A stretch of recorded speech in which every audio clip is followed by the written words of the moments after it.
The PBS Newshour host, Gwen Ifill, is coming under fire for daring to criticize Israeli Prime Minister Benjamin Netanyahu.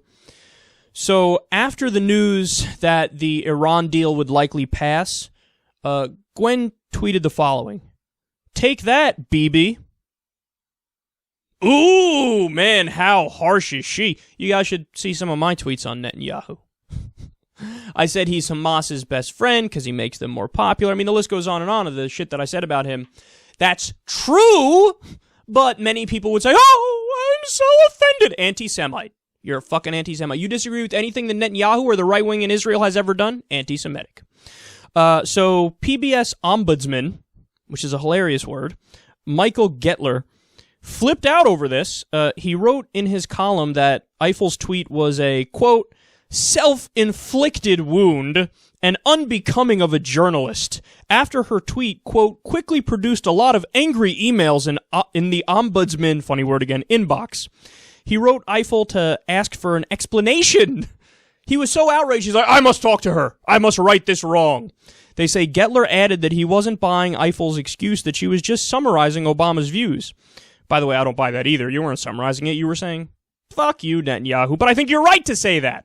Quote, one would have to lean way over backwards to give her the benefit of the doubt that she was simply shedding light on the administration's view of portions of Netanyahu's arguments. But to personalize it by saying, take that, Bibi, is, in my book, inexcusable for an experienced journalist who is the co-anchor of a nightly news program watched by millions of people over the course of any week. Okay, so calm down, Sparky. You ready for the plot twist here? This is the kicker. This is the cherry on top. This was part of her tweet.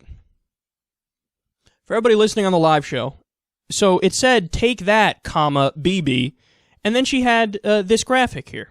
It says, under the framework of an Iran nuclear deal, Iran's uranium enrichment pathway to a weapon will be shut down. And then it explains, what's that word I'm looking for again?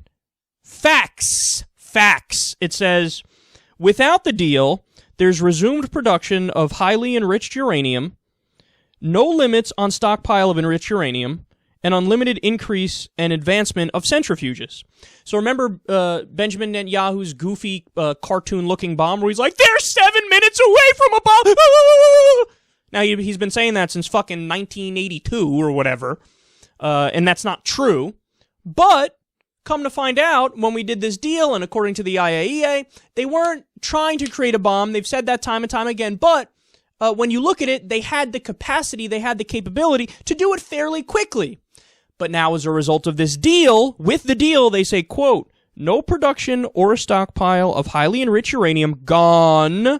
Low enriched uranium stockpile reduced by 98% and capped. And by the way, that means they're only able to have enriched uranium for purposes of scientific research and power for their power grid. But that's still not enough for Bibi. And then it also says centrifuges reduced by 2/3. So these are facts. Before the deal, way worse. After the deal, much better. So when she says, take that, Bibi, what she's saying is, hey, it's a success for world peace. It's a success if you actually want to limit Iran's nuclear program. It's a success across the board. And I, as an objective journalist, can point this out and say, that guy's wrong about the deal, and this guy's right about the deal. Oh, but we live in this PC environment now where there's some sacred cows in American media. God forbid you ever criticize Benjamin Netanyahu or the Israeli government. You're immediately wrong and denounced. Could you imagine if she said, take that, Abbas, in a different context, and there was some graph about showing, Abbas was factually wrong about something? Would there be any anger anywhere? Nobody would be angry. Nobody would fucking bat a fucking eyelash. Are you kidding me? Are you kidding? She'd probably get promoted if she said that. Even if she said, take that, Obama, and it was something where Obama was factually wrong. There might be a little bit of a backlash, but it's her job. She's a journalist. You're supposed to fact check. But no, when it's fact checking the great prime minister of Israel, Benjamin Netanyahu, know your fucking place. It's one thing to criticize President Obama. It's one thing to criticize the Palestinian leaders. Netanyahu never, ever, ever criticize him. This is fucking absurd. Fuck this neutrality horseshit where, you can't ever come to a conclusion, you can't ever make a judgment if you're a journalist. No, neutrality is not objectivity. Your job as a journalist is not to be neutral. Your job is to be objective. And sometimes objectivity means Jim fucking Inhofe is totally wrong about climate change, throwing a snowball in the Senate. Are you kidding me? That guy's an idiot. He's wrong. The studies prove it. The liberals are right on that.